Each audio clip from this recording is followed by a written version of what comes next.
There's a very pretty young woman crossing the street. And I think she may be coming here. Incidentally, I have glanced over your latest account of my work. Oh, yes.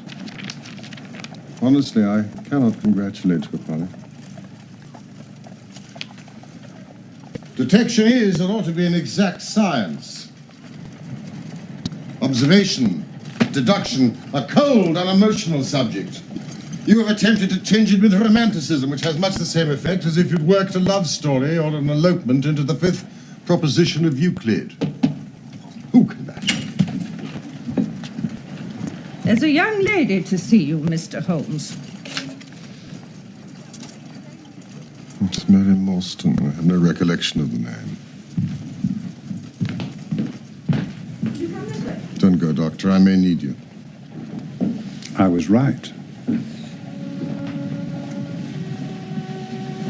Thank you. Miss Morstan? Good afternoon.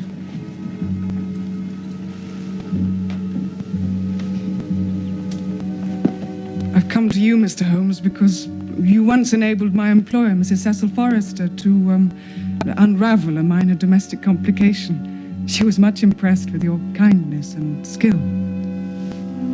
Thank you.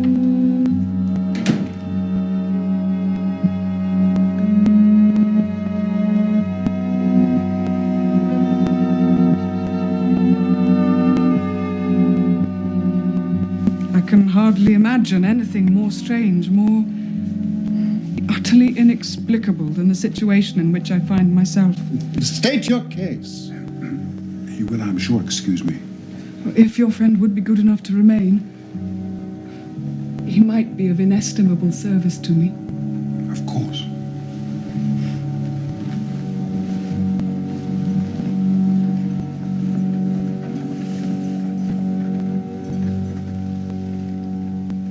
Briefly, the facts are these. My father was an officer in an Indian regiment. My mother died when I was still quite a child, and he was forced to send me home, despite the fact that I had no relatives here. I was placed in a comfortable boarding establishment in Edinburgh, and I remained there until I was 17 years of age. In that same year, my father, who was a senior captain of his regiment, obtained 12 months' leave and returned home. He telegraphed to me from London to say that he'd arrived, all safe, and directed me to come down at once, giving the Langham Hotel as his address. His message, as I remember, was full of love and kindness. On reaching London, I drove straight to the Langham Hotel and was informed that Captain Morstan was staying there, but that he'd gone out the night before and had not returned. So I waited. All day, without news of him. And that night, on the advice of the manager of the hotel, I communicated with the police. The next day we advertised in all the newspapers. Our inquiries led to no result. From that day to this, no word has ever been heard of my unfortunate father.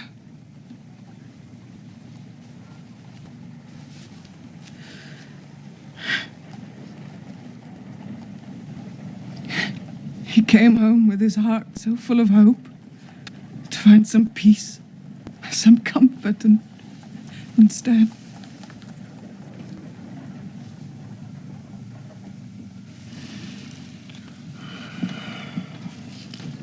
The date? the 3rd of December, exactly 10 years ago.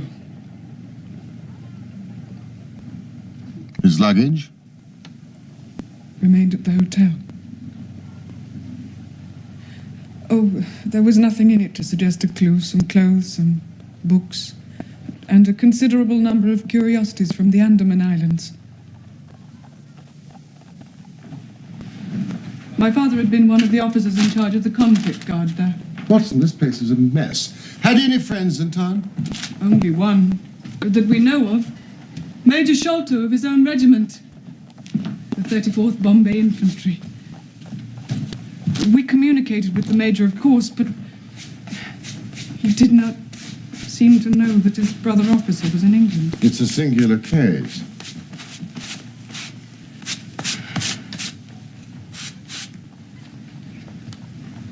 I have not yet communicated to you the most singular part. 4 years later, an advertisement appeared in the Times, asking for the address of Miss Mary Morstan and stating that it would be to her advantage to come forward. There was no name appended. I had at the time just entered the family of Mrs. Cecil Forrester in the capacity of governess, and on her advice I published my address in the advertisement column. That same day there appeared, through the post, a small cardboard box addressed to me, which I found to contain a very large, lustrous pearl. No word of writing was enclosed. And since then, every year, upon the same date, there has always appeared a similar box containing a similar pearl with no clue as to the sender. They have been pronounced by an expert to be of a rare variety and of considerable value. You can see for yourself that they are very handsome.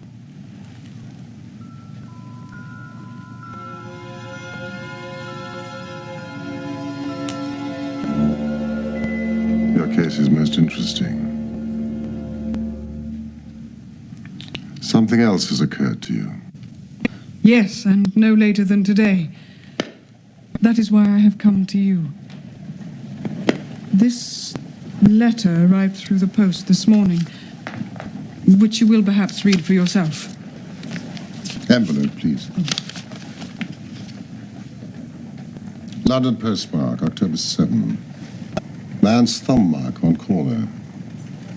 Probably postman. Best quality paper. 6p a packet. Particular man in his stationery. Watson. Be at the third pillar from the left, outside the Lyceum Theatre tonight at 7 o'clock. If you're distrustful, bring 2 friends. You are a wronged woman and shall have justice. Do not bring the police. If you do, all will be in vain. Your unknown friend. Well, really, this is a very pretty little problem. What do you intend to do, Miss Morstan? Well, that is exactly what I want to ask you. Why, then you and I shall go together. What? Dr. Watson is the very man. Your correspondent says 2 friends. But would he come? I shall be proud and happy if I can be of any service. Oh, you're both very kind. I've led a retired life and have no friends whom I could appeal to. If I'm here at 6, it will do, I suppose. Yes, but you must not be later. Goodbye, Miss Morstan. Goodbye, Mr. Holmes. Au revoir. Au revoir.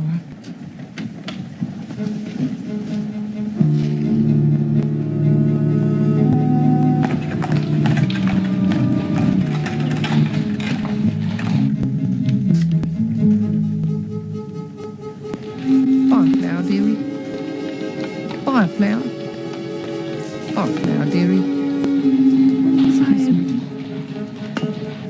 What a very attractive woman. It is of the first importance not to allow your judgment to be biased by personal qualities. A client to me is a mere unit, a factor in the problem. Holmes, you're an automaton, a calculating machine. There's something positively inhuman in you at times. I assure you, the most winning woman I ever knew was hanged for poisoning 3 little children for their insurance money. And the most repellent man of my acquaintance is a philanthropist who has spent nearly $250,000 upon the London poor. However, in this case, I never make exceptions. An exception disproves the rule. I'm going out. I'll see you in an hour.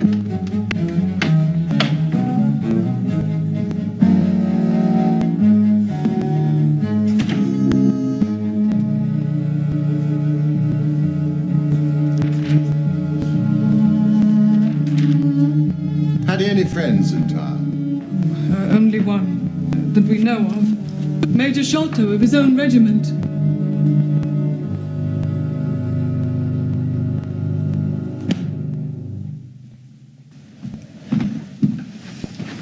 There's no great mystery in this matter. The facts appear to admit only one explanation. Are you solved it already? I found on consulting the back files of the Times that Major Sholto of Upper Norwood, late of the 34th Bombay Infantry, died just 6 years ago. Mrs. Hudson, you're dreadfully underfoot. I may be very obtuse, Holmes, but I fail to see what this suggests. Really? You surprise me. Then look at it this way, then. Captain Morstan disappears. The only person in London whom he could have visited is Major Sholto. Major Sholto denies having heard that he was even in London. 4 years later, Sholto dies. Within a week of his death, Captain Morstan's daughter receives a valuable present, which is repeated from year to year, and now culminates in a letter which describes her as a wronged woman. Now, what wrong can it possibly refer to except this deprivation of her father? Take measure. Gone. And why should these presents begin immediately after Sholto's death, unless it is that Sholto's heir knows something of the mystery and desires to make compensation? Are you ready, Watson? And waiting. Have you any alternative theory that will meet the facts? What strange compensation. How strangely made. What time is it? It's a little past the hour.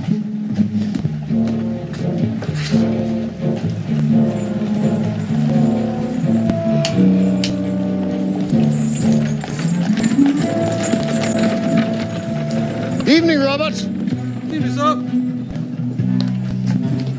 Why should somebody write her a letter now rather than 6 years ago? Again, the letter speaks of giving her justice. What justice can she have? It is too much to suppose that her father is still alive, and there is no other injustice in her case that you know of. There are difficulties, but there are always difficulties.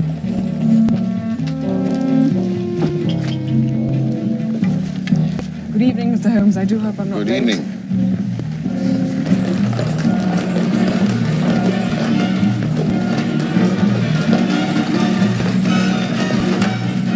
By the way, a curious paper was found on Papa's desk, which nobody could understand. I don't suppose it is of the slightest importance, but I thought you might like to see it, so I brought it with me. The paper appears to be of Indian manufacture. At some point, it has been pinned to a board. The diagram upon it appears to be the plan, part of a large building, with numerous halls, corridors, and passages. There's a cross in red ink. Beside it is written 3.37 from left. There is a curious hieroglyphic, the sign of four. Kata Singh, Indrajit Singh, Jagadish Singh, Jonathan Small. The paper has been kept carefully in a pocketbook. The one side is as clean as the other. It was in his pocketbook that we found it. Preserve it carefully, Miss Morstan. I begin to suspect that this case may be much deeper and more subtle than I had at first supposed.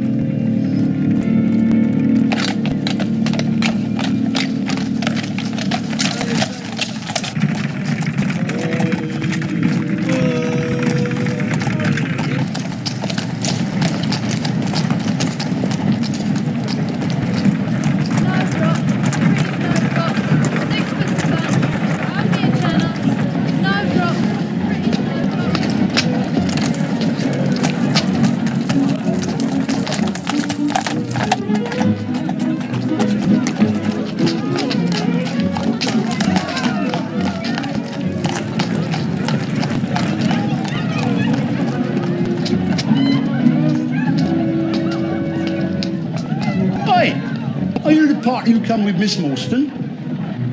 I am Miss Morstan, and these two gentlemen are my companions. I must ask you to give me your word that neither of your companions is a police officer. I give you my word.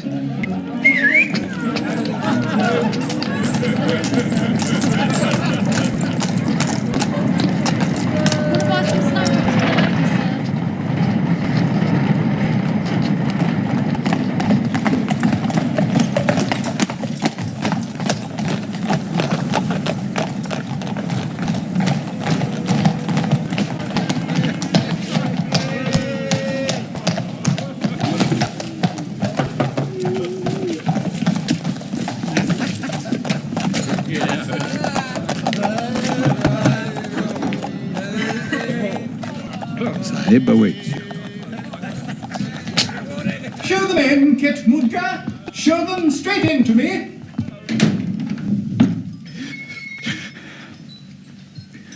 Your servant, Miss Morstan. Your servant, gentlemen. Come in to my little sanctum. I trust you have no objection to tobacco smoke. The balsamic odor of Eastern tobacco. I am a little nervous, and I find my hookah to be an invaluable...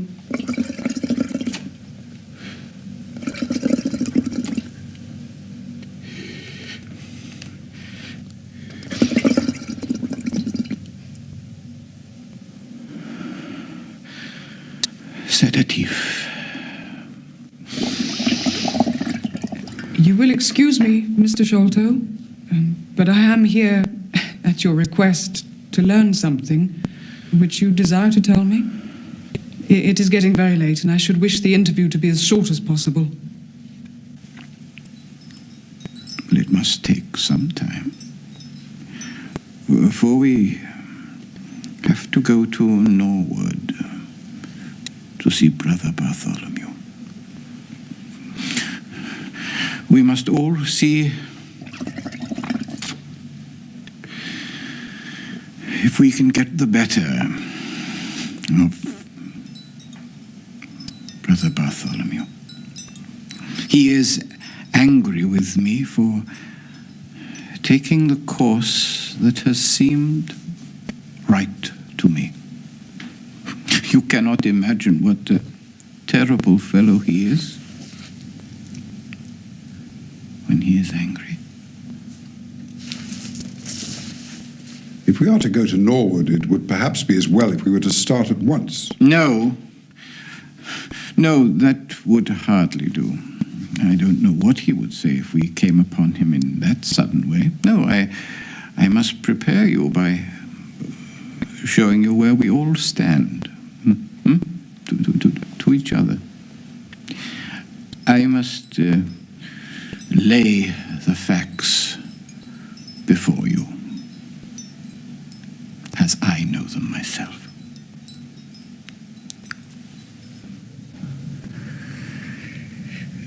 My father, the late Major John Sholto, came to live at Pondicherry Lodge in Norwood some 11 years ago.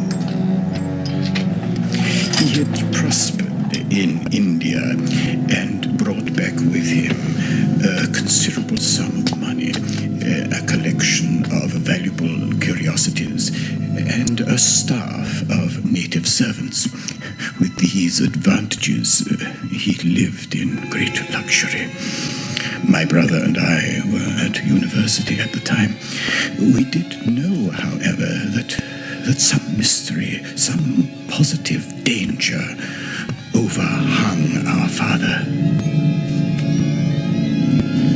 He was very fearful of going out alone, and he employed 2 prize fighters to guard him. Williams, who drove you here tonight, was one of them. For some reason, he never told anyone. My father had a marked aversion to men with wooden legs. On one occasion, he actually fired his revolver at a one-legged man. A harmless tradesman, as it turned out.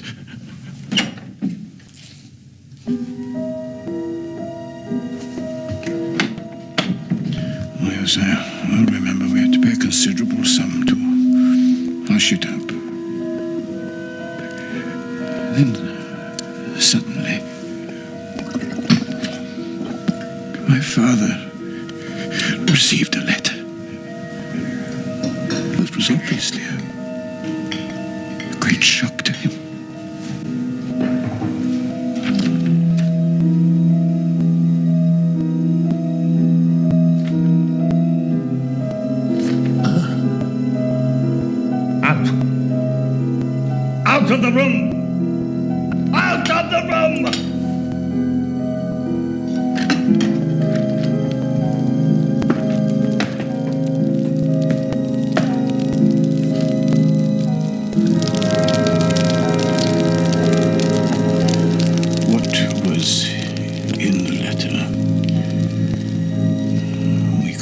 discover.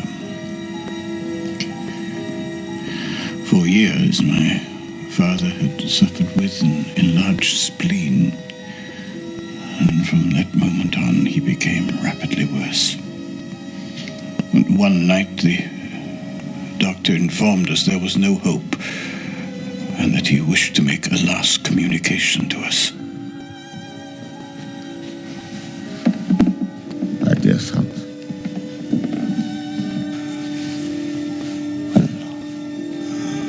when we were in India, my friend Boston and I came into possession of a considerable treasure.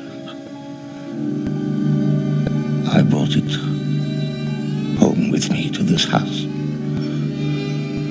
where it still lies.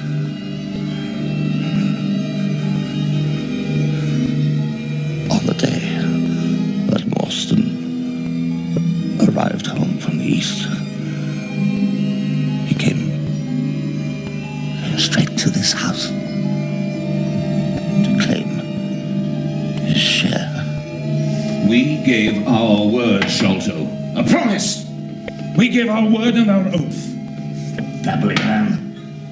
Another life. Another world. A solemn promise. If you try to betray me, Morstan, if you dare to cross me, my God! The man is dead now, Chandra. You have nothing to fear, sir. I will arrange everything. And so it was done, Miss Morstan. In secrecy, of course, but with respect. This is disgraceful, Mr. Sholto. Your father's behavior was quite unforgivable. Please, Doctor. I knew in my heart that he was dead.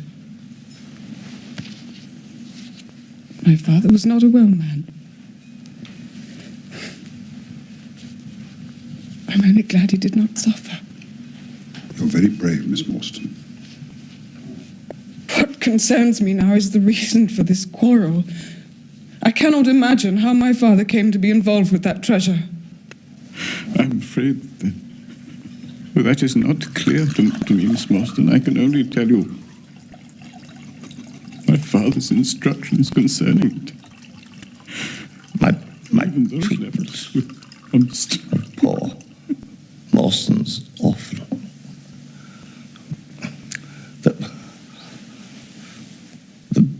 The greed, accursed greed that has been my besetting sin throughout my life has robbed her of the treasure. Half of which, at least, should be hers. You see that chaplet there on the quinine bottle. I had the design of sending it to her, but I could not bear to part with them. You, my sons, will see that Miss Morstan gets her share of the treasure. Promise. The treasure is hidden.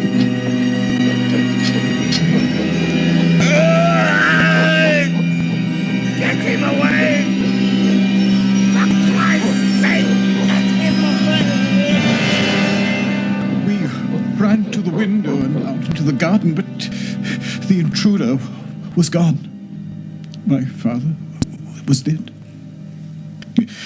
We soon had more striking proof that there were secret agencies at work all around us. The next day, my father's bedroom was broken into, and this was fixed to his chest. Remarkable. It is the Sikh symbol for the numero 4.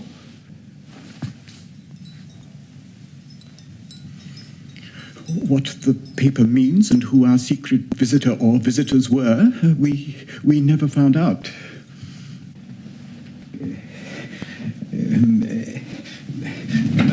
My brother and I were much excited, as you can imagine, of the treasure my father had spoken, but try as we might, we couldn't find it. It was maddening to think that the hiding place was on his very lips when he died.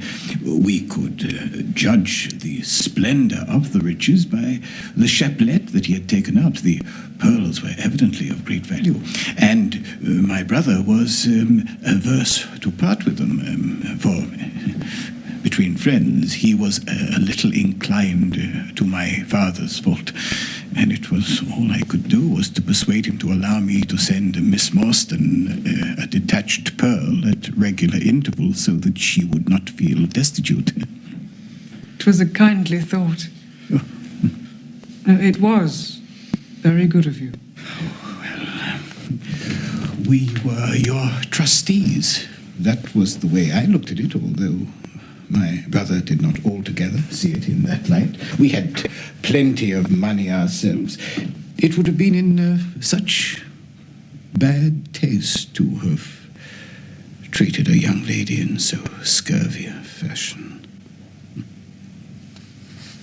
Yesterday, an event of extreme importance occurred.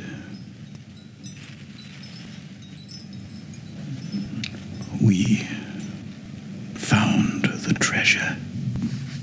Hence my instant communication to you, Miss Morstan. Now all we have to do is to drive to Norwood and claim our share. We shall be expected, if not entirely welcome, visitors.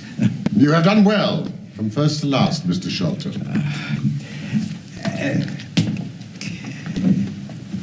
My health is somewhat fragile. I am compelled to be a valetudinarian. Please.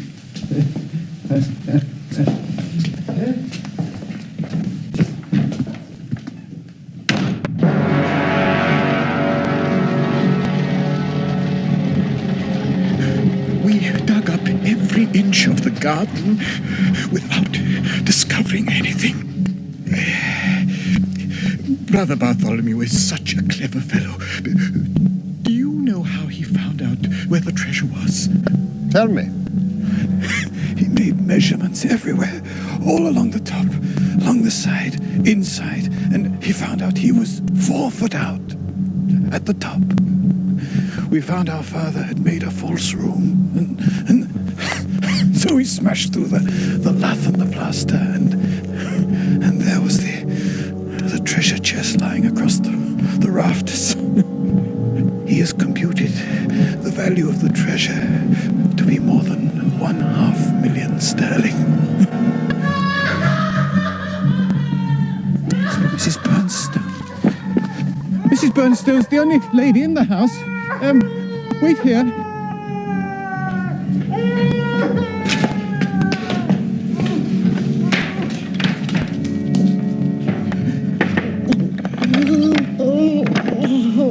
Mr. Thaddeus, I'm so glad you've come. I'm so glad you've come, sir. What a strange place. Looks as if all the moles in England have been let loose in it. There's something amiss with Bartholomew. Into the house! I'm frightened. My nerves won't stand.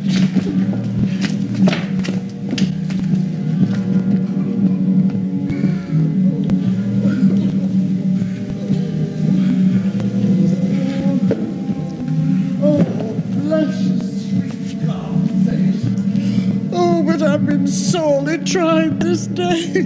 Hi, Mrs. Bernstone. Mr. Bartholomew shut himself in his room and I can't get a word out of him. His bed hasn't been slept in and he hasn't been down for any food.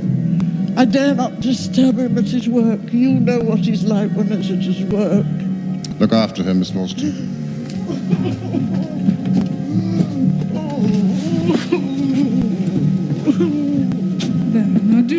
calm down. Look, I'm sure everything will be all right. I do hope you're all right, miss. Sit down, Alvin.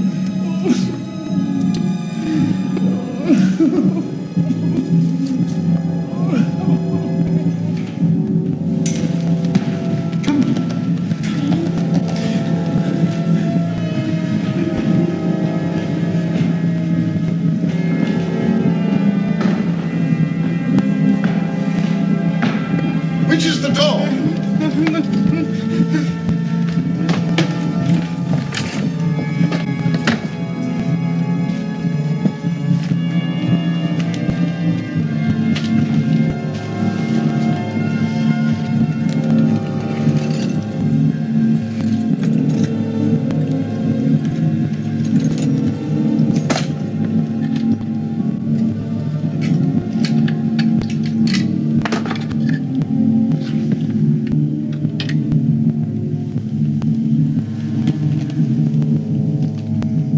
There's something devilish in this, Watson.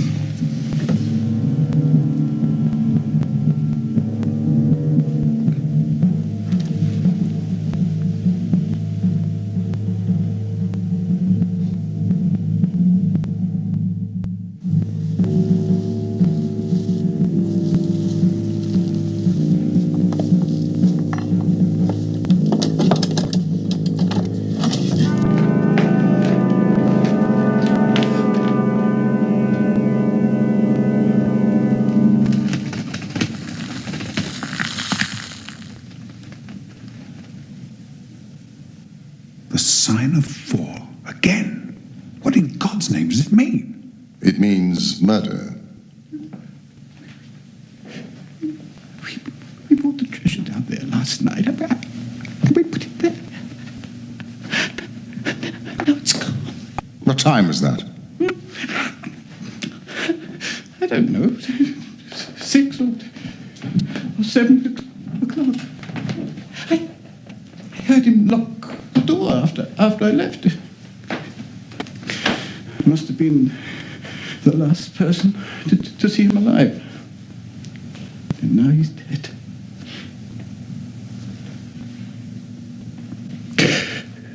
They'll think I did it. They'll think it was me. I wouldn't. I wouldn't have asked you. Why should I? I'll go mad. I'll go mad. Gently, Mr. Shelton. I suggest that you go down to the police station and tell them everything that you know. We shall wait here until you return. Holmes. Look at this. Careful! Forgive it. It's poisoned. Huh. Well, Watson, we have a little time. Let's make the most of it. Oh, this is an insoluble mystery to me. It grows darker instead of clearer. No. It clears every instant. I only required a few missing links to have an entirely connected case. Simple as the case seems now, there may be something deeper underlying it. Now, how did these people come and how did they go? People? Well, it takes more than one, perhaps more than two, to remove a heavy treasure chest from a place like this. The door has not been opened since last night. So how about these windows?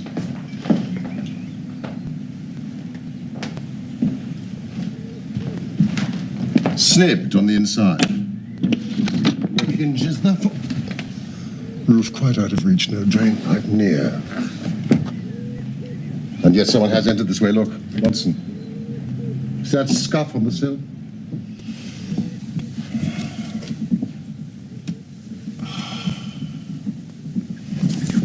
Look at this, Watson. And this, and this. This is a very pretty demonstration. But that's not a footmark. Something much more valuable to us. This is the mark of a boot, and this, the mark of the timber toe. He's just a wooden-legged man. And someone else. A very able and efficient ally. Could you scale that wall, Watson?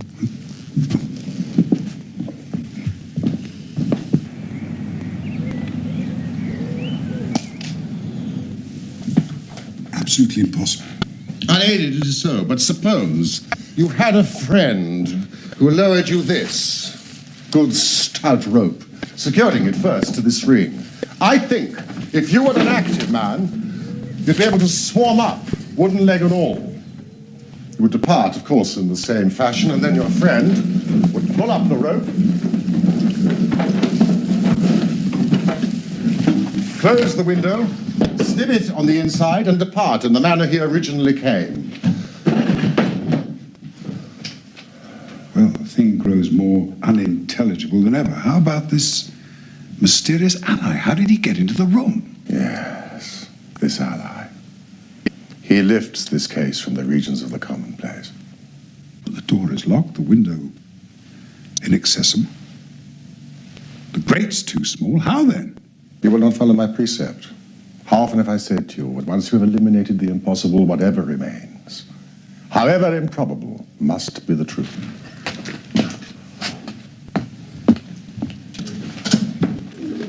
He must have come in through the roof. Excellent, Watson. Hold this lamp. Let us carry our research to the room above. The secret room in which the treasure was found.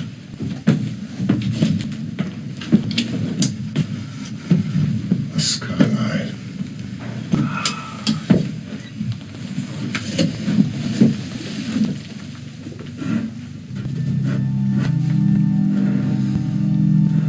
Holmes, a child has done this horrid thing. My memory failed me, or I should have been able to foretell it. We have learned what we can from here. Let us go down.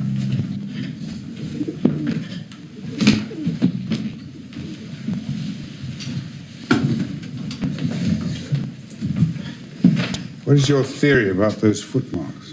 My dear Watson, try a little analysis yourself. You know my methods. Apply them. I cannot conceive of anything that will cover the facts. You will soon.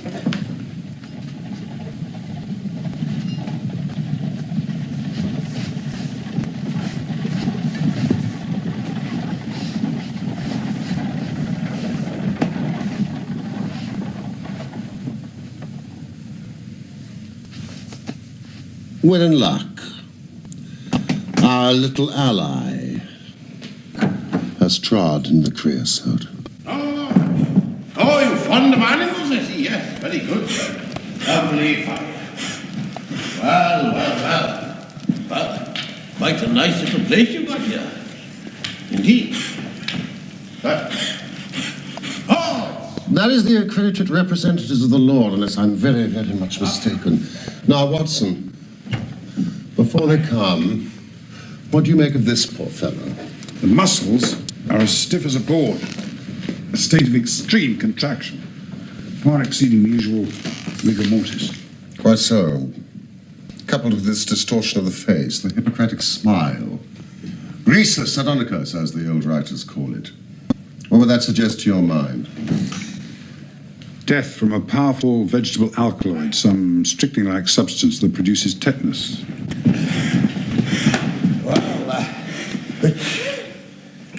To the right.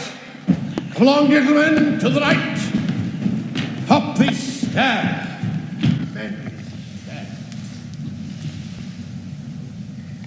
This thorn.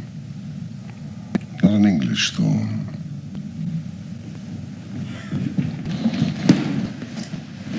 I think it is not right that Miss Morstan remain in this stricken house. I suggest you slip away and take her home, Watson, and then go on to 3 Pinchin Lane, Lambeth, and ask for Toby. 3 Pinchin Lane. I'd rather have Toby's help than that of the whole detective force of London. Well, here's a pretty business. Place is as full as a rabbit warren. I think you may recollect me. Mr. Thelmy Jones. Why, of course I do. Mr. Sherlock Holmes, the theorist. I'll never forget the way you lectured us all about the Bishopgate jewel case. True, you set us on the right track then, but I think you'll own now it was more by good luck than good guidance. It was a piece of very simple reasoning. Oh, come now, come. Never be ashamed to own up. But, what is all this? It's a bad business.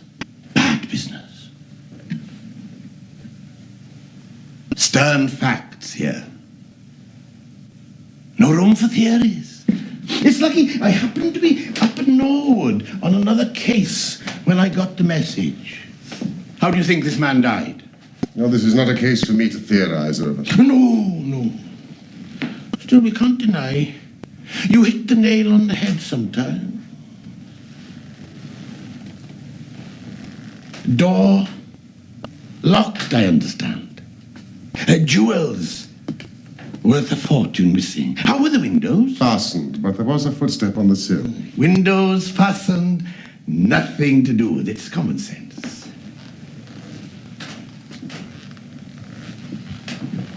Man could have died in a fit, I suppose. I have a theory. These flashes come to me sometimes. Sergeant, outside of you, please. And you too, Mr. Sholto.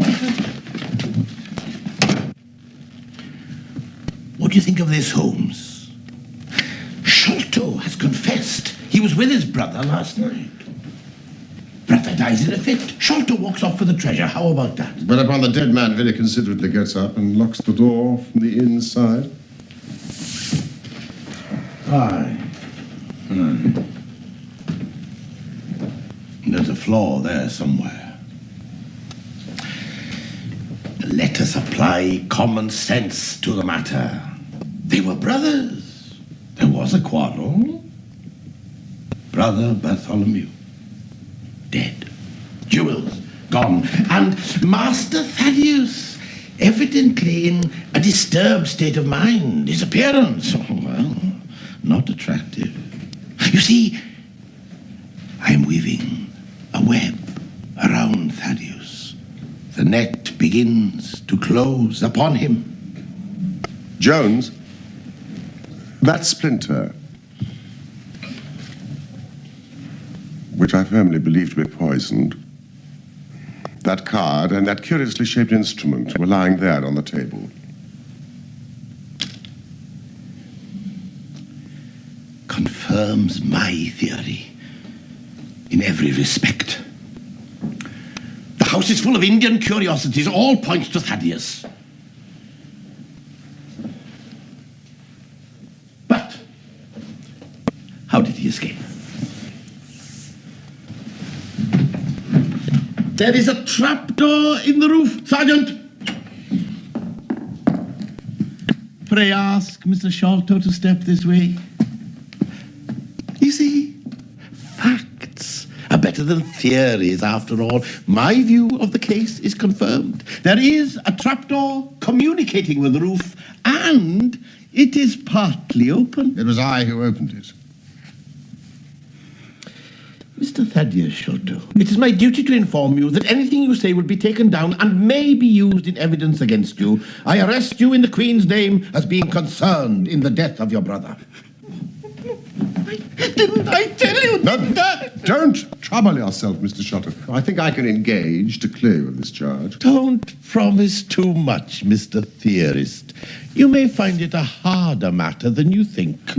Not only will I clear Mr. Sholto, but I will give you a description of the two men who were in this room last night. One was a poorly educated man, strong, active, with his right leg off, wearing a stump worn away on the inner side. His left boot has a coarse, square-toed sole. He has an iron band around the heel. He is much sunburned, middle-aged, and has a certain amount of skin missing from the palm of one hand. And the other one? He is rather a curious person. I hope before long to be able to introduce you to the pair of them.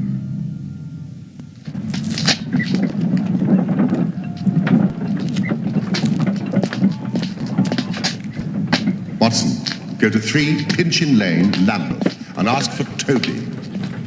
I'd rather have Toby's help than that of the whole detective force of London.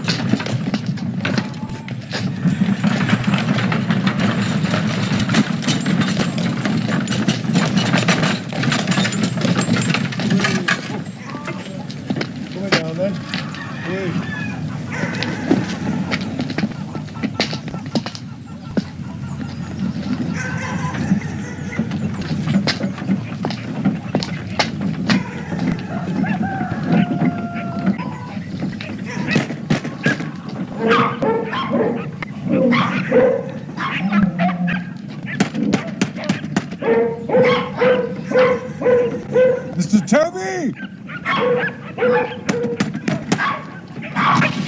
Mr. Toby? Mr. Toby? Get out of it, you drunken hooligan. Go on, get out of it, or I'll turn my dogs on you, all 43 of them. I'm looking for Mr. Toby. Oh, I've got a wiper in this bag and I'll tip it out over your head if you don't hook it. It's urgent that I find him. I won't be argued with. 1, 2, 3, and down comes the Sherlock wiper. Holmes. I've come for Mr. Sherlock Holmes.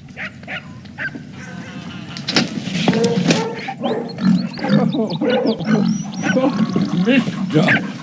Sherlock Holmes. Well, who would have thought it? There you are, coffee. Yeah. Mr. Sherlock Holmes, why didn't you say so? Come in. No, mind there, because he bites something vicious. Oh, yes, he does. Now, naughty. Naughty. Don't you bite the gentleman. Because this gentleman is a friend of Mr. Sherlock Holmes. And any friend of Mr. Sherlock Holmes is a friend of mine. I don't mind him. He'll just give you a nice friendly squeeze.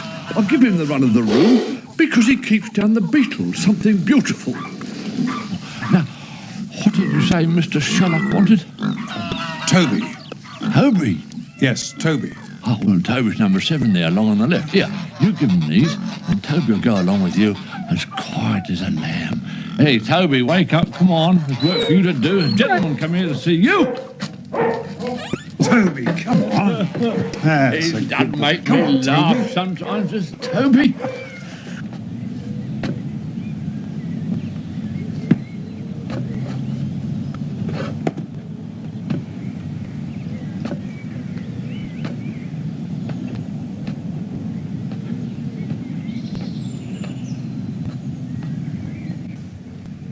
Come on, Toby. Come on. Come on, Elsa.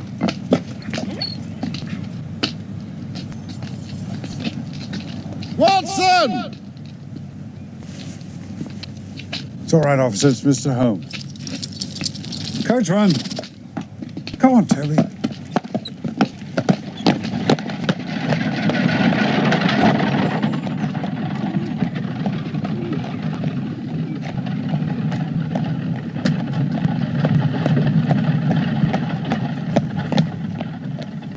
Well done! You've got Toby!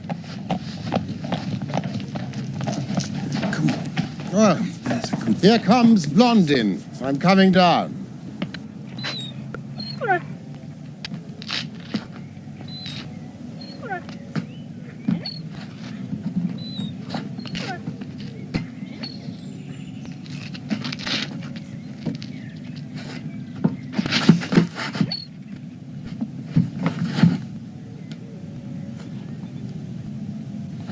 Holmes.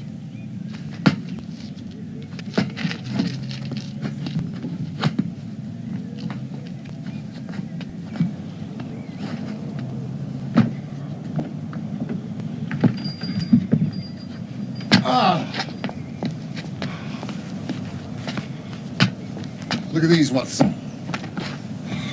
I found them in the gutter. Ah, thank you, Mrs. Bernstone.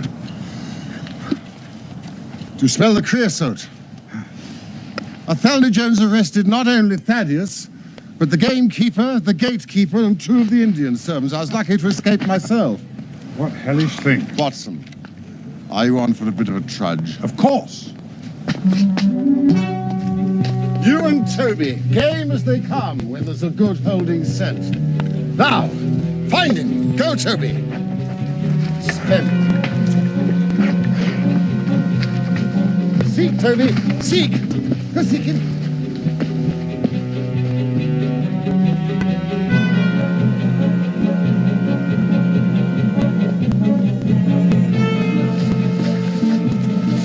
Splendid, Watson. Splendid.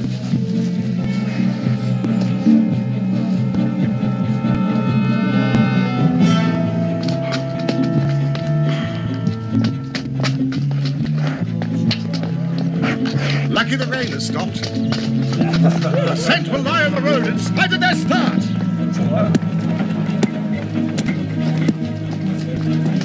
Ah, how sweet the morning air is. Have you brought your pistol, Watson? No, I haven't. My stick. You may need it if we get to the land. Now listen, Pegleg, I'll leave to you. Leave the Allied to me. Come.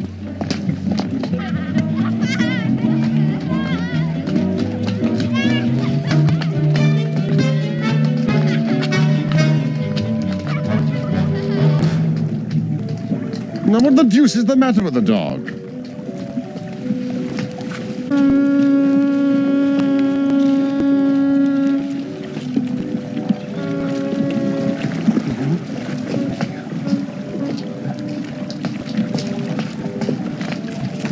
They took a boat. They certainly didn't take a cab or a balloon. They must have been met at the water's edge.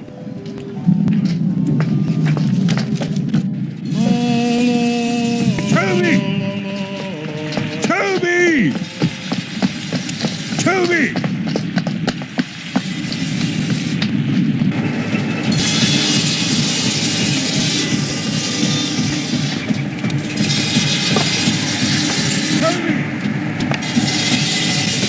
Toby!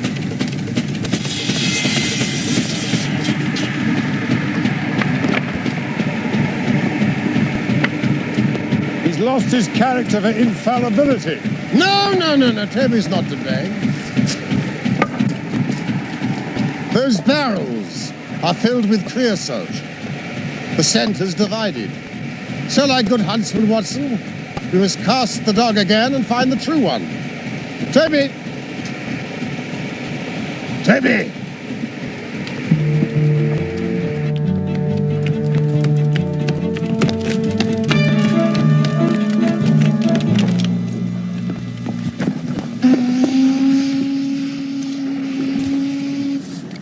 We're out of luck. They've taken a boat from here. These people are cleverer than I thought. Now, Watson, these people show preconcerted management here.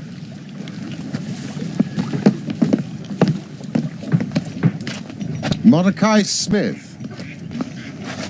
You come back here and have your face washed. Jack! Oh, you done him. I'll get your dad to give you a proper hiding when he gets back. Why, what a rosy-cheeked young rascal.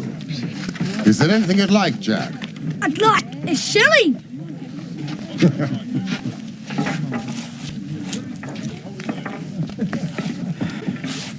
Fine young lad you've got there, Mrs. Smith. Lord bless you, sir, he is that. And forward. He gets almost too much for me to manage, especially when my man is away days at a time. Ah, it's a pity about that. I was hoping to hire a boat from him, a steam launch. Oh, bless you, sir, it is in the steam launch that he has gone. I didn't like the bloke who did the hire. Not at all. Very rough, with a wooden leg. Come tapping at our window in the middle of the night, and away they went without a word to me. Now, this man with the wooden leg, was he alone? Seemed he might have had an animal with him. A dog? Didn't look like no dog to me, sir. More like something you find in the zoo. It's a pity about the launch. It's the old green boat with the yellow line. Oh, no, sir, no. The Aurora's just been fresh painted, black with gold trim. Ah, yes, of course. With the white funnel. No, sir, black funnel. Ah, yes, of course. Well, thank you, Mrs. Smith. Goodbye, Jack. What?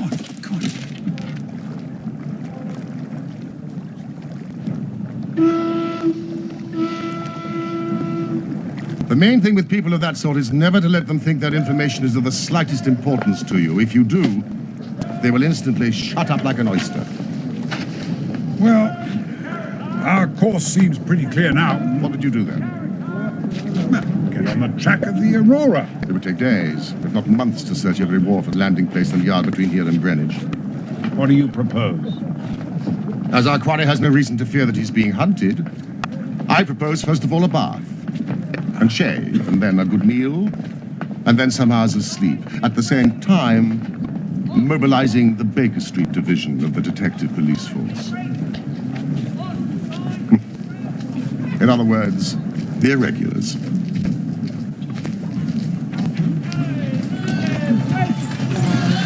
Five, scissors, razors supply. 5 scissors, razors.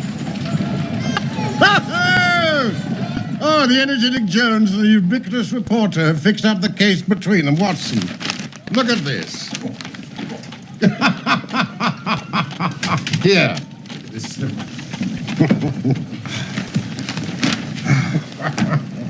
Mr. Jones's trained and experienced faculties were once directed towards the detection of the criminals. His well-known technical knowledge and powers of minute observation. Well, it gets better still.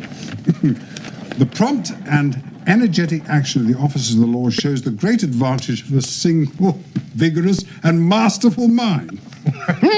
Isn't it gorgeous? We had a close shave from being arrested ourselves. I wouldn't answer for our safety now if he has another of his attacks of energy. Good heavens, Holmes. Stay there! No! Sorry, I did that. I'm sorry, but you can't lay out those things. But Mr. Holmes said nothing of this. This is ridiculous. Stop it! You cannot possibly go in that way. I'm sorry, Mr. Holmes. It's all right, Mrs. Hudson. They are my guests. Look, hats off. I got your message. I bought them up sharp. 3 bob and a tenner for the tickets. Now, Wiggins, in future, they can report to you and you to me. I cannot have the house invaded in this way. Oi, stop that. Hey! Sorry. Now, I want you to find the steamboat Aurora. Aurora. Owner, Mordecai Smith.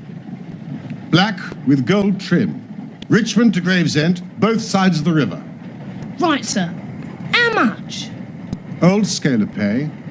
A guinea to the boy who finds the boat. Here is a day in advance.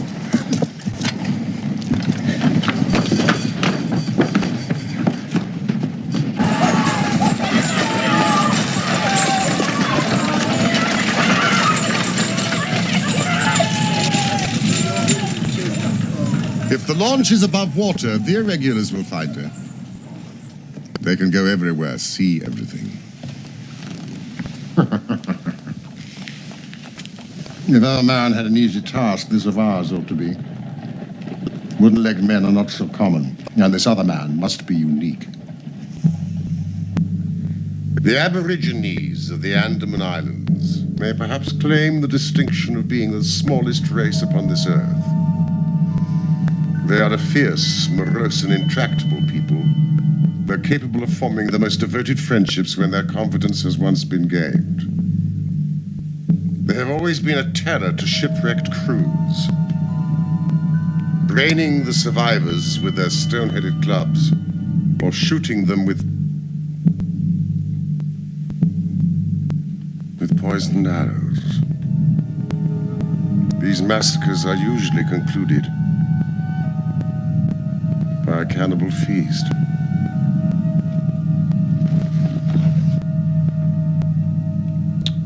Nice, amiable people.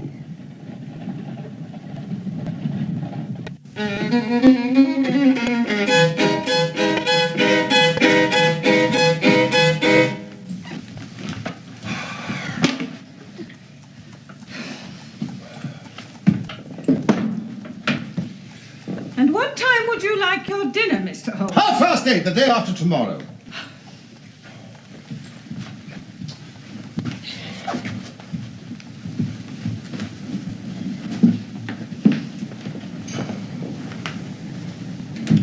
Wear yourself out, old man. I heard you marching about all night. You really must get some rest. I can't sleep. This infernal problem is consuming me. No news? None. None whatsoever. The whole river's been searched from both sides. Mrs. Smith's not heard from her husband. It's too much.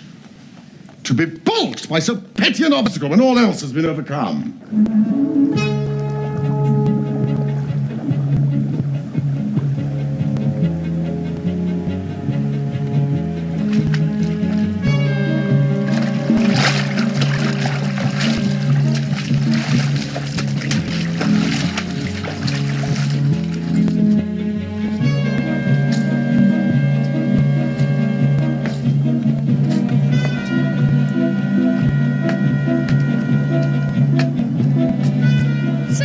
Anything? Nah, nothing.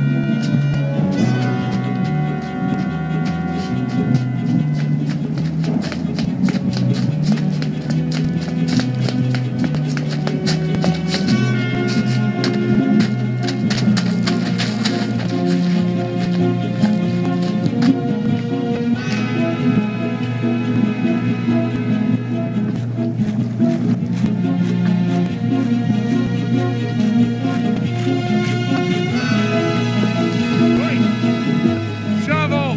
You fill the back of my head.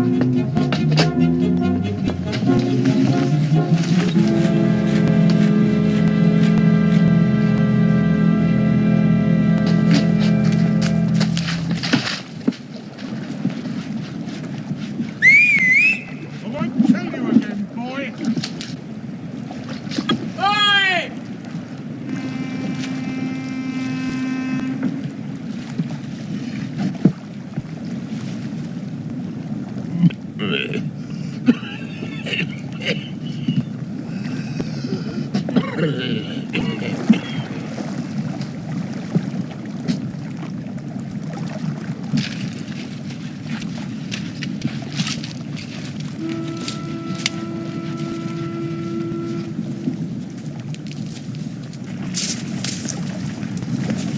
We're a nice little craft. Aye. This is a good boat, this. We built her here in this yard. Fastest boat on the river. What's she in for? Repairs to a rudder. That's the order. I can't find anything amiss with it. I want her in the water by 6 o'clock tonight. Fully cold and steam up. Right, Mr. Smith, she'll be ready. 6 o'clock sharp, mind. For 2 gentlemen that'll not be kept waiting. Right. It's this Norwood case, Doctor. I've had a great deal to worry and try me. And this case is a very dark one, too. Thank you. I should be most grateful for Mr. Holmes's help. Your friend is a wonderful man and not to be beat. Well, you may be in for a long wait. No, I don't think so. Go to Baker Street at once. If I have not returned, wait for me. I am close on the track of the Sholto gang. Come with us tonight if you want to be in at the kill. Good. So he's on the scent again. He's been at fault too, has he? Huh? Even the best of us are thrown off sometimes.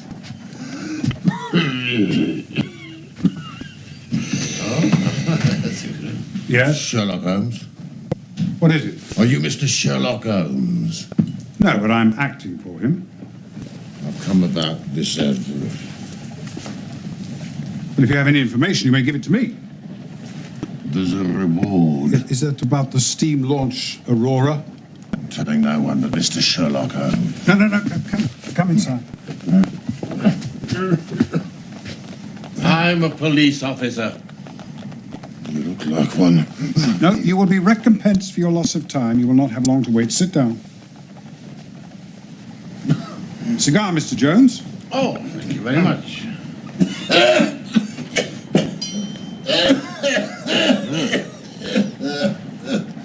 As I was saying, Doctor, I consider your friend, Mr. Sherlock Holmes, is a man not to be beat. He would have made a most promising police officer, I don't care who knows it, with a little more discipline and a lot less theory. Thank you. You might offer me one.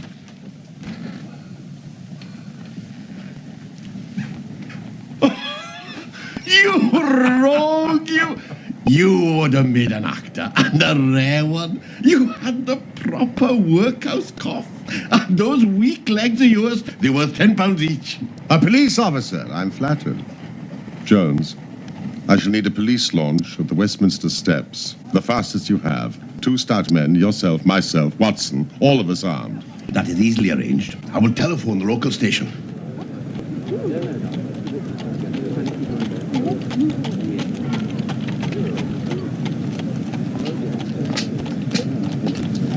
We go to the tower. Stop opposite Jacobson's yard.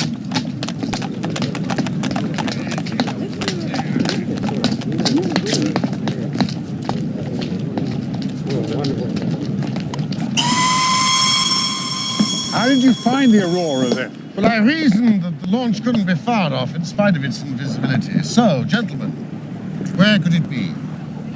Well, out of the water, I suppose. In a repair or boat builder's yard? Exactly.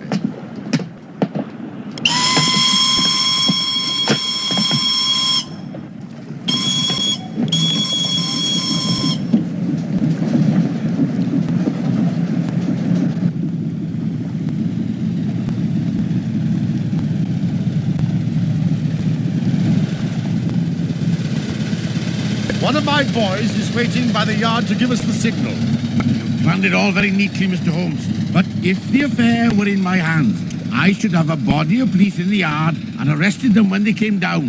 Which would have been never. This man, Small, is a pretty shrewd fellow. Anything suspicious and he would lie snug for another week. Sir, we're opposite Jacobson's yard now. Shall we move downstream a little? No. This mist may be of advantage to us. We must lie low and wait.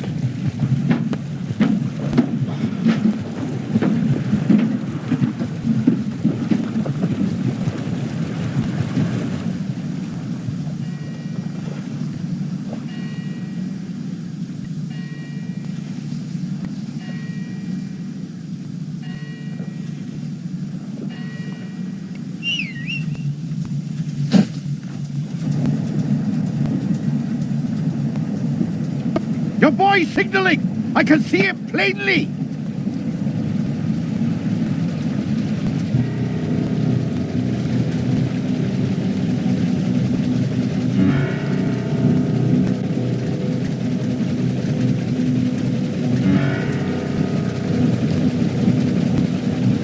There's the Aurora. Going like the devil. She is very fast! I doubt if we shall catch her! We must catch her! Pile it on, stokers! I'll never forgive myself if she proves to have the heels of us.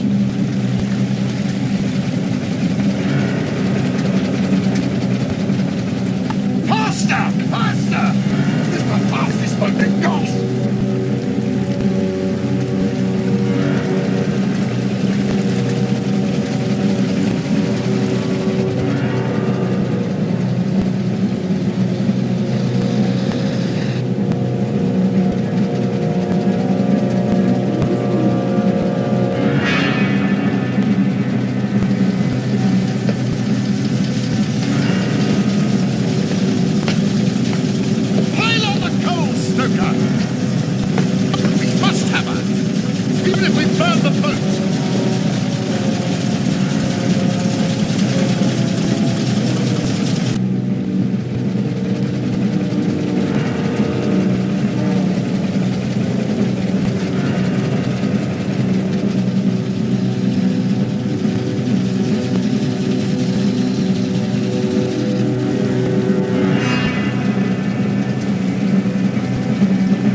Steady.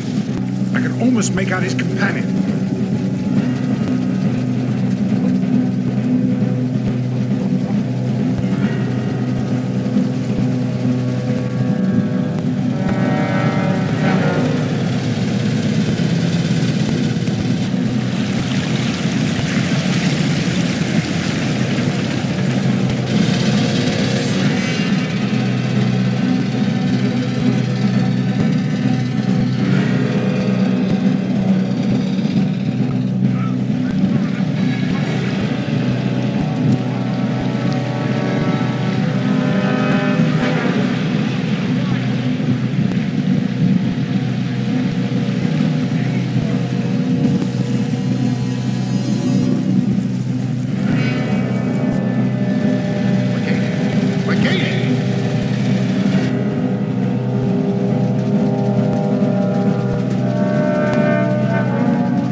the light more to the left.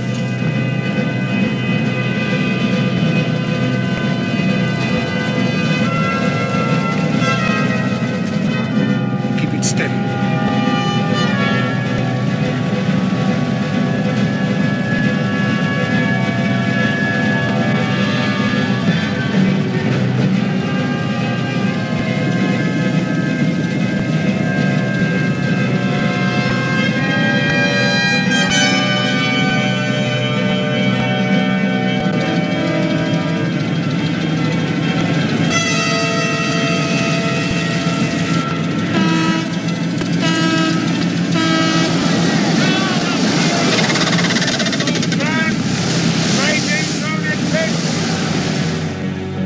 What's happening on that boat? They're fighting among themselves.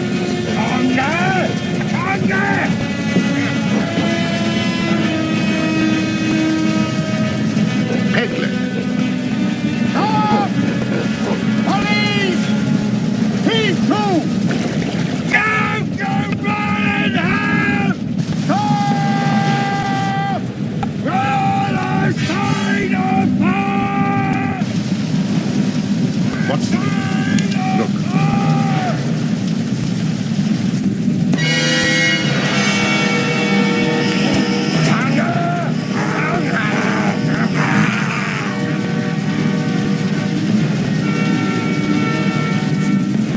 What a face.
Wait. Wait. Let him wear himself out.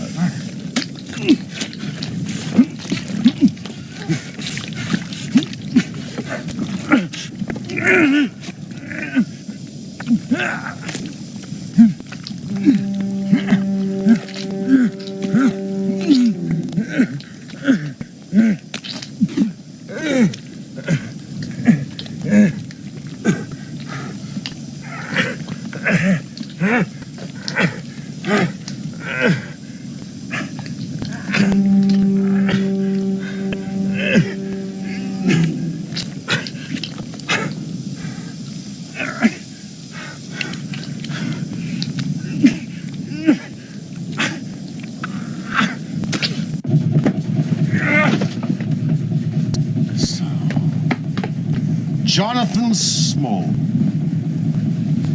I'm sorry it has come to this. So am I, sir.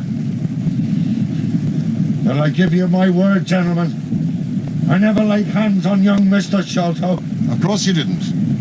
Your little friend's dart killed him while you were still climbing the rope.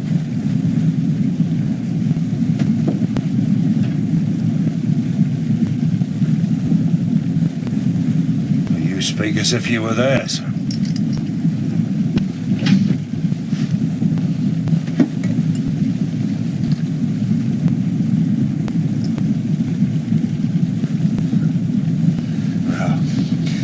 If it had been old Major Sholto, I would have swung for him with a light heart. But to be lagged over this young Sholto was cursed hard. Let's make a clean breast of it. If you do, I may be of use to you. Quite a family party. I'm just gonna pull that flask myself. Now, how are you going, Small? Here's Meralda at Gravesend. Outward bound for the Brazils. I nearly made it. Another man at the engines and you'd never have caught us. Where's the key, my man? At the bottom of the river. Now, look here. We've had enough of you tonight, Small. Bring the captain, man, I'm warning you. It's all right, Constable. We're nearly at the steps. I suggest that we go back to Baker Street, and I think Miss Morstan should be there. Well, that's not the regulation way, Mr. Holmes.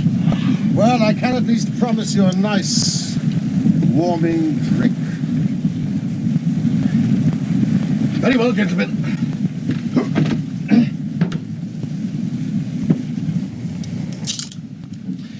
Well, Miss Morstan, I am pleased and proud to have been able to bring the thief to justice.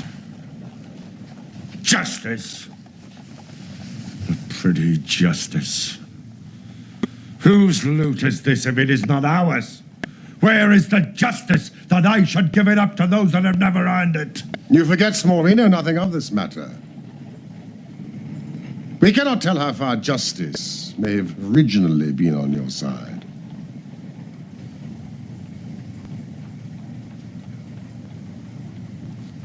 Well, sir, you have been very fair-spoken to me. Though I can see that it's you that I have to thank for these bracelets on my wrist. Still, I bear no grudge for that. If you want to hear my story, I have no wish to hold it back. And what I say to you is God's truth. Every word of it.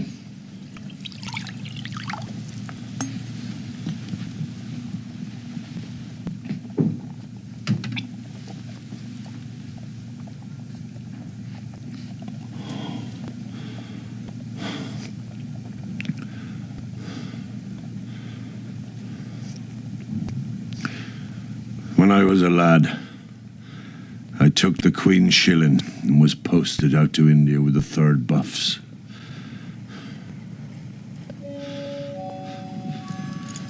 A crocodile snapped this off when I was bathing in the Ganges. Well, the sawbones had my stump in the tar barrel nice and quick. I was young and strong. I got my discharge and this fellow.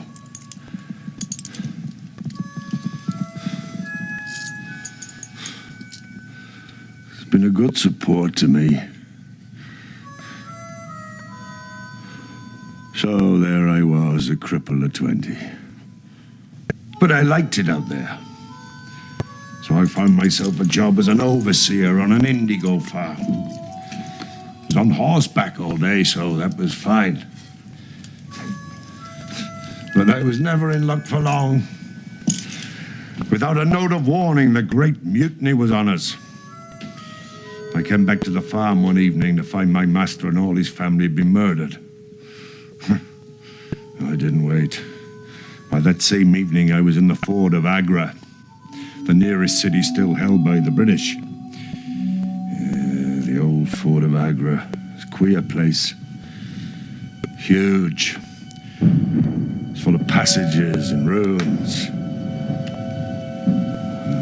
More entrances than you can count. There were many gates, and because I was an ex-soldier and British, they put me in charge of one of them and gave me a couple of Sikhs who'd stayed loyal to us. It was a lonely place. My two Punjabis were experienced fighting men. Kartar Singh and Inderjit Singh.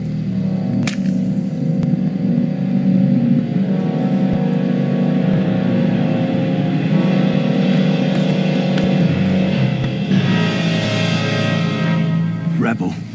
No, Sahib. The fort is safe. There are no rebels this side of the river. You must be with us, or you must be silenced forever. With you? How? We want you to be rich, which is why you British came to this land. Well, I have no objection to being rich. Then swear by the bones of your father to raise no hand and speak no word against us now or ever afterwards.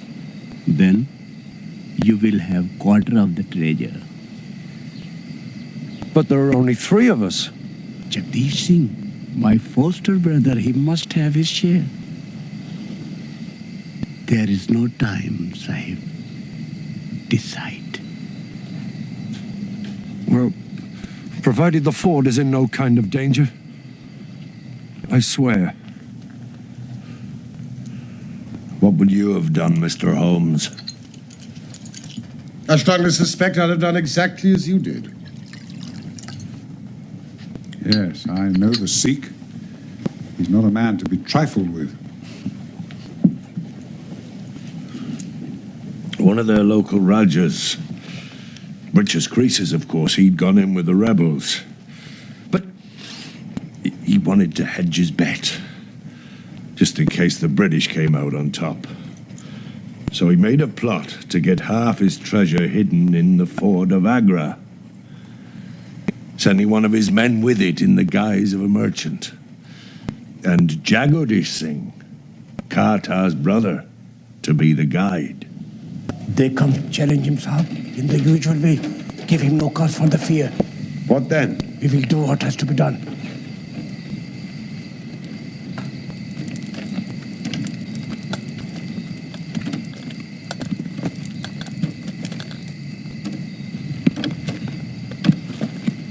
Who goes there?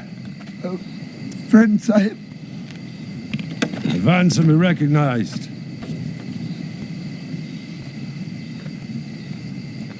What have you with you? A box, Sahib. Old box. Having some family papers. No good to nobody, Sahib. Only for myself.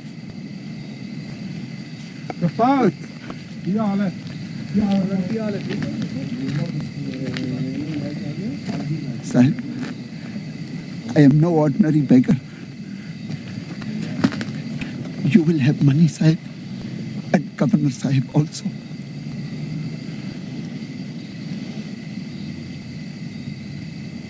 Take him to the main guard room.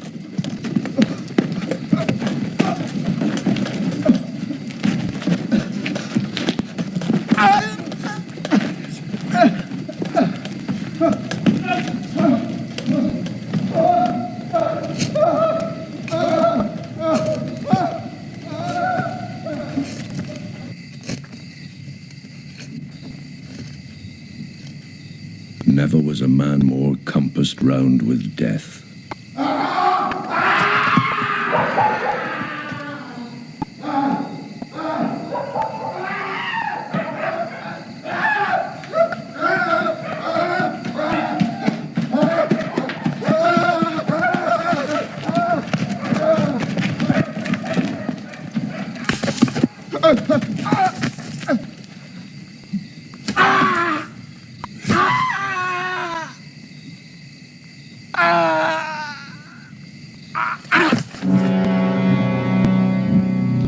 Ahmed had escaped, the whole affair would have come out. I should have been shot, most like. Which of you would have held back his musket? The kata was for burning it. That's their religion. But such a fire was impossible. Jagadish was for throwing him down into the great ditch below the fort for the jackals to clean up. No doubt he was right. I was for showing some respect for the dead. Then we turned to the box. This box. Inside were more gems than I could ever even have dreamed of.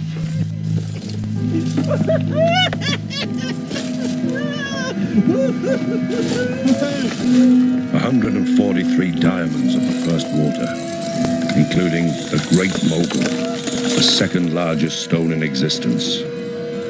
97 emeralds, 170 rubies, 40 carbuncles, 61 agates.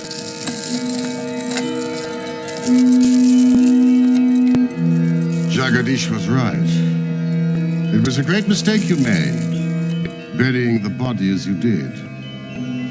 Would you not say so, Watson? Yes, indeed. A body not burned in India is soon discovered. So, you and your 3 companions were found guilty and sent away for life to the penal colony on the Andaman Islands. Blair Island, it was, sir. Hope Town. Never was a place worse named.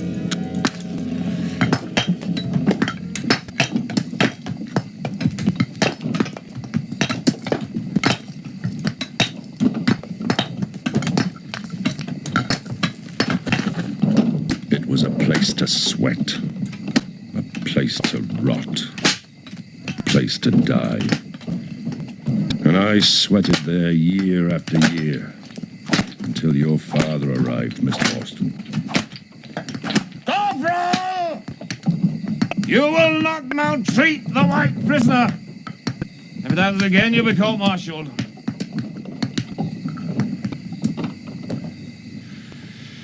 He was our administrative officer, and he gave me a nice, cushy billet in the dispensary.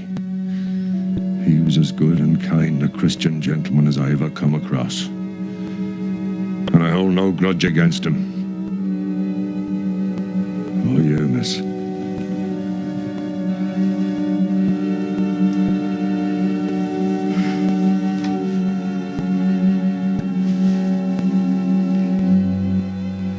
Thank you, Mr. Small.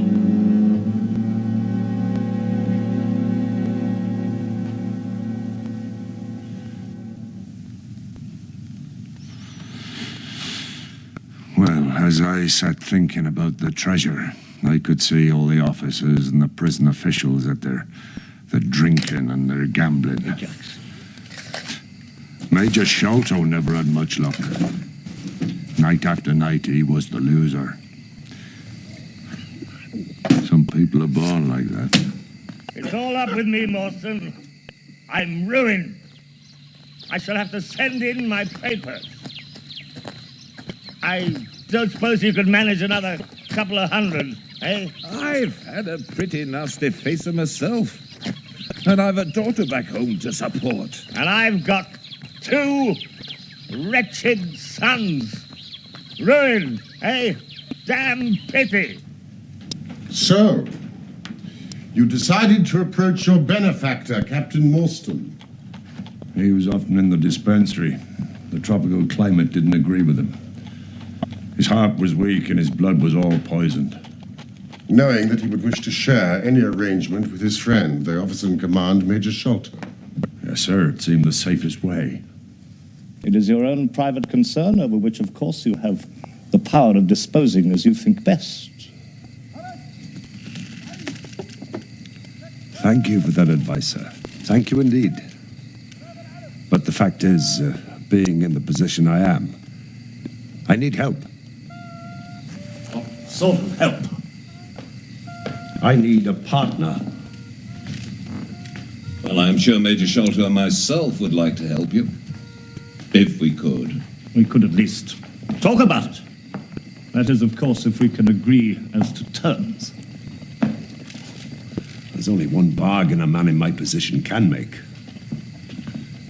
In exchange for my freedom and that of my 3 companions, we shall give you a 5th share to divide between you. A 5th? That isn't very much. 50,000 at the least. Anyway, how can we possibly give you your freedom? You know, it's impossible. All we need is a boat and provisions. There are plenty of little yachts and yawls in Calcutta or Madras. Well enough to serve our purpose. If only there were just the one of you. None! None or all! We have sworn it.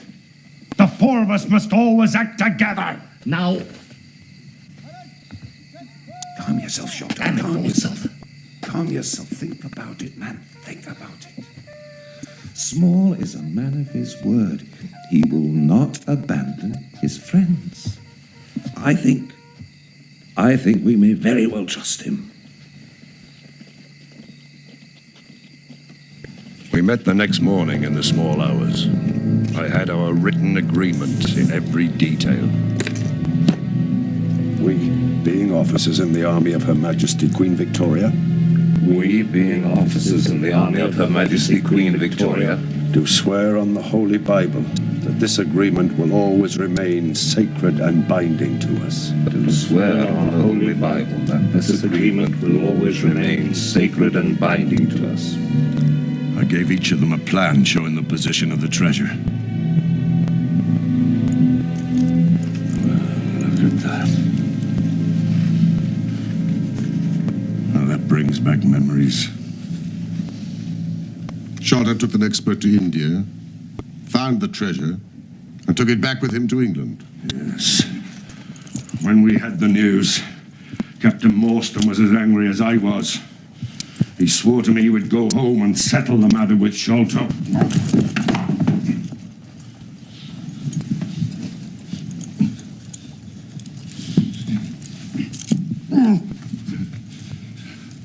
And so he would, if he lived. But that was not to be.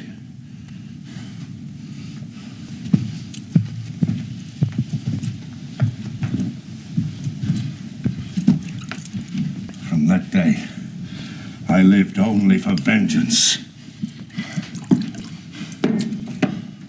I thought of it by day. I nursed it by night. To get to Sholto. To have my hands on his throat. That was my one thought. As luck would have it, one of the islanders had been brought into my dispensary, more than half dead from a snake bite. And in common humanity, I did my best for him. Somehow he pulled through and became very devoted to me. A funny little fella. Well, you gentlemen caught a glimpse of him yourselves, no doubt, last night. He was staunch and true as little Tonga. No man ever had a more faithful mate. Being by trade a fisherman, he had a goodish-sized native boat, and he agreed to try to escape with me.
After 10 days, we were picked up by a trader with a cargo of pilgrims from Malay, bound for Jeddah.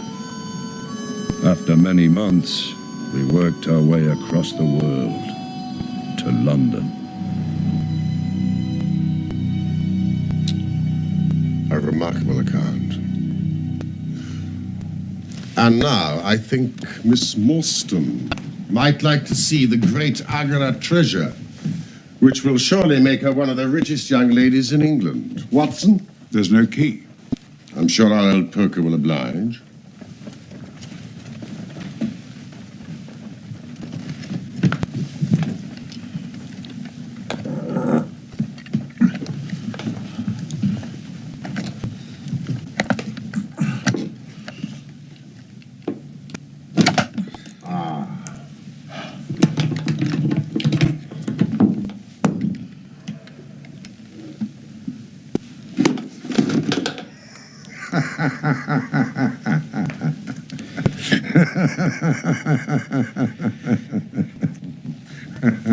This is your doing, Small. Yes. Yes, I put the treasure away where you shall never lay hand on it. No living man or woman has any right to it, unless it is the 3 men in the Andaman convict barracks and myself. I know now that I cannot have the use of it. No more can they. But I have acted all along for them as much as for myself. It's been the sign of 4 with us always. Where is it? It's where the key is. And where little Tonga is. I saw your launch must catch us, and I saw little Tonga go over the side. I put the loot in a safe place. You are deceiving us, Small. If you had wished to throw the treasure into the Thames, it would have been easier to have thrown box and all. Easier for me to throw and easier for you to recover. A man who was clever enough to hunt me down is clever enough to pick up a box from the bottom of the river.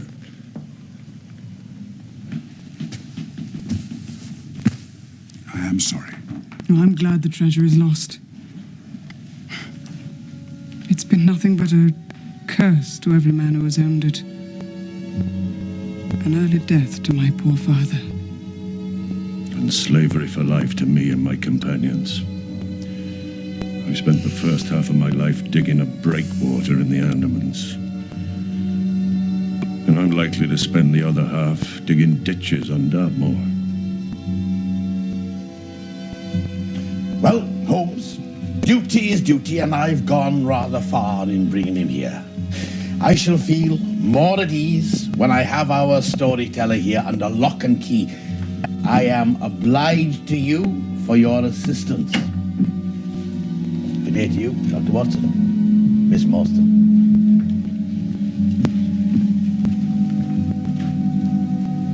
After you, Small. You seem a bit handy with that wooden leg of yours.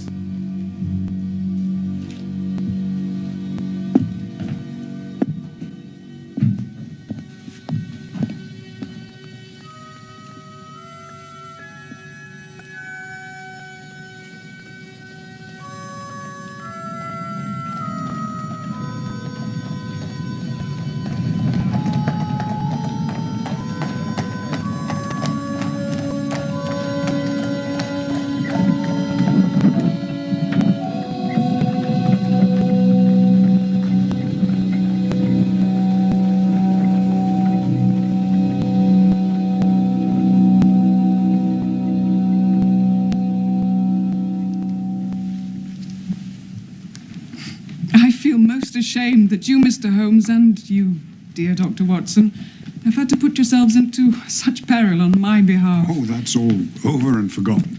Mrs. Forrester has sent her carriage for Miss Morstan. I'll impose on you no longer, gentlemen. You must be exhausted. Yes, I confess the reaction is already upon me. I should be as limp as a rag for a week. I'm so very grateful to you for clearing my father's name. I'm so very grateful to you both.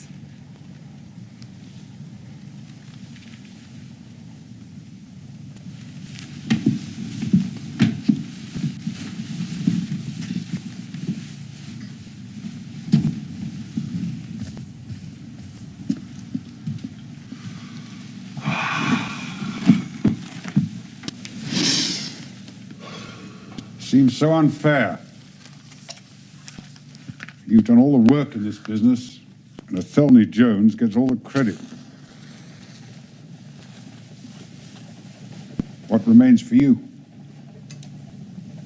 For me, the pleasure of having solved an interesting case, almost single-handed. And for you, no doubt, the pleasure of writing it up in your usual florid and romantic style.